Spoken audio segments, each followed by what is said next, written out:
Okay, I have located one position, and analyzing the pawn structures, I always prefer to start without pieces, to start with the pawns, in order to try to explain what the ideas are and what the basics of this structure is. And then later we are going to add some kind of pieces, because naturally extra pieces are going to bring some extra dynamics into a position. But first let's try to understand the pawns. So the position which you basically see is position which is in this particular case coming from a Tartakova variation of Queen's Gambit. So one of the most variations of Queen's Gambit played. In this particular position, as you may see, white pawn is on b4, so you may think that white is starting a minority attack. Actually, this minority attack does not pass that well in this kind of position, because normally if white plays move like b4 to b5, then black always responds with c5, with c6 to c5, and then black gets reasonably dynamic position. But white does keep a pressure on a black pawn on c6, which is sort of a weak pawn. What black does, black often looks for a counterplay on a b file and plays move a7, a5. What is the idea of black? The idea of black is, if white in this position often responds with a2, a3, that black plays a5 takes b4, and after a3 takes b4, very often happens that black plays a move b6 to b5, which doesn't look very natural, because one may say that black pawn on c6 is going to be weak forever. But normally what happens in this position is that black has a control on a file, black has some rook on a8, white has a rook on a1, black has a knight on d7 in this position, and then very often knight jumps from d7 via b6 to c4, and then black gets a dominant knight, while c6 actually weakness c6, weak pawn on c6, is academic weakness. You never really get to prove it with white. So what white normally does in this position, now we remove the rooks and the knight, when black plays move a5, white does not mind exchanging this pawn, taking b takes a5, and after black takes with the rook on a5, because if black takes b takes a5, then a c6 pawn really becomes serious weakness. After black takes rook takes a5, then all of a sudden we get the pawn structure transformation. So we have exactly the same pawn structure on the king side, but on a queen side we have a pawns that white has pawns on d4 and a2, later on a4, later white pushes a4, so that white has pawns on d4 and a4, and black has pawns d5, c6 and b6. And this is what often happens. The player who was master of these positions with white is the 12th world champion Anatoly Karpov. And one of the examples which I would show, they stem from his games. At least I have learned from those two games of his, and later on I did manage to put it to use in my own practice, and I hope that the way I learned from games of Karpov, that you may learn it as well. There is something special about Anatoly Karpov, and this is what I noticed when the first time I played him, and also the second time when I played him. No, the third time. Second time I was winning, and the game was drawn. When you are getting outplayed by Karpov, you actually understand it when it becomes too late. You see people thinking extremely long time during the game that you are doing very well, that your position is kind of normal and this is about equal, while he is just sitting there very calmly and making his moves. Once you kind of notice that you have some kind of problems, you all of a sudden notice that you have very big problems. And this was something very, very special with Karpov, very much contrary to, for example, Kasparov. When you're playing Kasparov, is that whole his body, whole his mimic, whole his moves, kind of, you don't have to look at the position. It's enough to look at him, and you kind of know how you stand. With the Karpov, is something very, very different.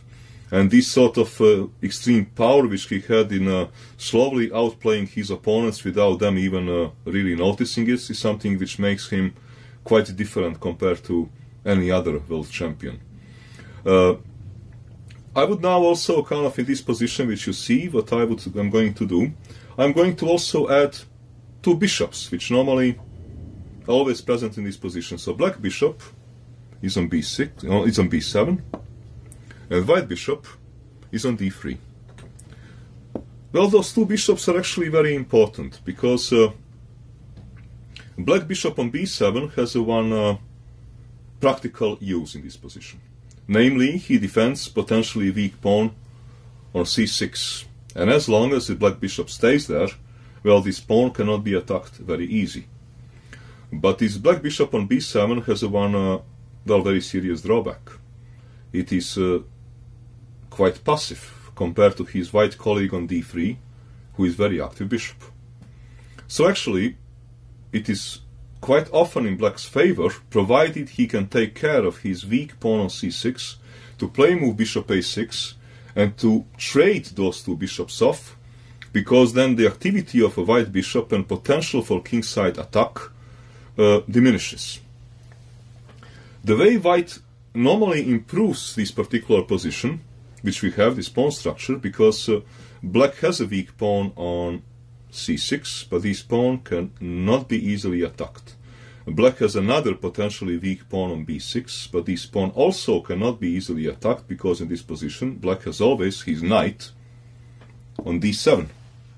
So actually, even though black two pawns are potentially vulnerable to weaknesses on c6 and b6, it is rather difficult to put this into any practical use and prove it more than academic weakness. The way white normally proceeds in this position is that white aims to transform the pawn structure in the center. The way white transforms it is in some sort of way not exactly logical. White normally plays e3 to e4, he pushes his pawn, aiming to force black to take a pawn to capture on e4. If black does not capture on e4, then white normally has a choice between either taking e takes d5, and after c takes d5, to prove that his bishop is stronger than his black colleague, which is normally correct, because if we have this pawn structure transformation, white having d4, black having d5 pawn, white having a4, black having b6, the advantage of a white is that naturally that his pawn is on a dark square, and pawn on black is on a light square, which does make a difference in ability to attack a pawn weakness of the opponent, and the ability of one side to create a play related to the position of his bishop, since white bishop is considerably more active. The other idea, if black doesn't react to white, is to simply play move e5, e4, e5, and then to play for attack on a king side, because now naturally white is on a king side having 4 pawns versus white 3 pawns, when pawn on e3 was also 4 versus 3, but those pawns were not that mobile. Now with white pawn on e5, white has obviously taken more space and he is more able to launch a kingside attack. So what black does in 90% of the situation is that black plays d takes e4, after which white responds with bishop takes e4, and now we have a pawn structure transformation. Now black has pawns b6 and c6, white is having pawns a4 and d4. This is situation on queen side. But on the king side, we both have a regular castle pawn structure. Normally, one would say that this should not particularly benefit white. Why? Because, well, white has now also potential weakness on d4, because his d4 pawn can potentially weak and attack, because black normally in this position has his bishop on f6. And white has 2 knights, because white has always in Tatakover taking bishop f6, so white has 1 knight on c3, and the another knight is normally on f3. So one would say that actually now this bishop on f6 is actually targeting white weakness on d4, since white pawn is no longer on e3 in order to successfully protect it.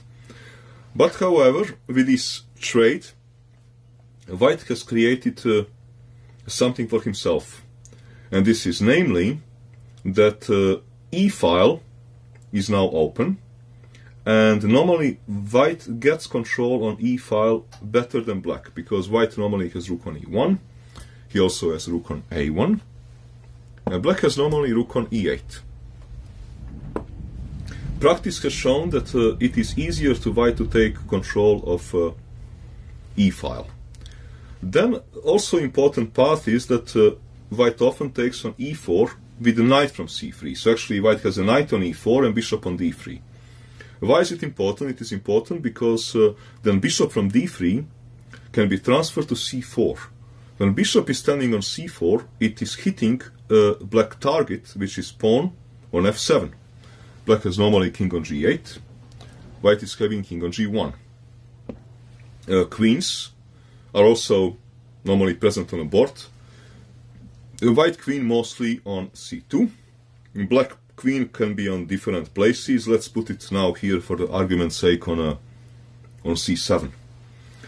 Then all out of sudden what happens in this position is that actually black king can very often become a target. Black king can become a target because white bishop on c4 is really hitting on f7, and white normally takes control on e-file, and white creates all different tactical motives related to pressure on a2 g8 and b1 h7 diagonals. Now if you look at this particular position, then you may well imagine that actually once this transaction with e4, d takes e4, knight takes e4 is executed, and I have my active bishop on c4, black bishop on b7, a light square bishop on b7 is not doing very much. The natural way for black to try to solve the problem of white active bishop on c4 and his passive bishop on b7 is either to play a move like bishop a6 and to try to trade those two pieces off, and then with two light square bishops absent, black may hope that his pawn weakness on c7 is not going to prove to be relevant, or black has to try to play move c6, c5 with bishops present, black bishop on b7 and white bishop present on c4, and then to open his bishop from b7, becoming active, and also to create center counterplay. What then normally happens is the problem is that white would push his pawn d4 to d5, and white would then get a rather dangerous pass pawn.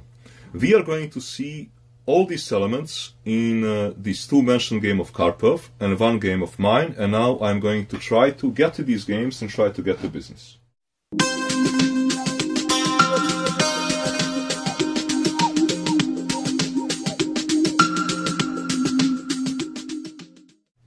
Well, now I'm going to move to Karpov games, the games I mentioned, in order to try to show how does it work in a practice. Okay, let me see where I am. Okay, I may also need my glasses, because some people are short-sighted, including me. As long as they see enough in life, it's not so bad. So, this is the position. This particular position has happened in a game between Anatoly Karpov and Kirill Georgiev. Kirill Georgiev is a strong grandmaster from Bulgaria.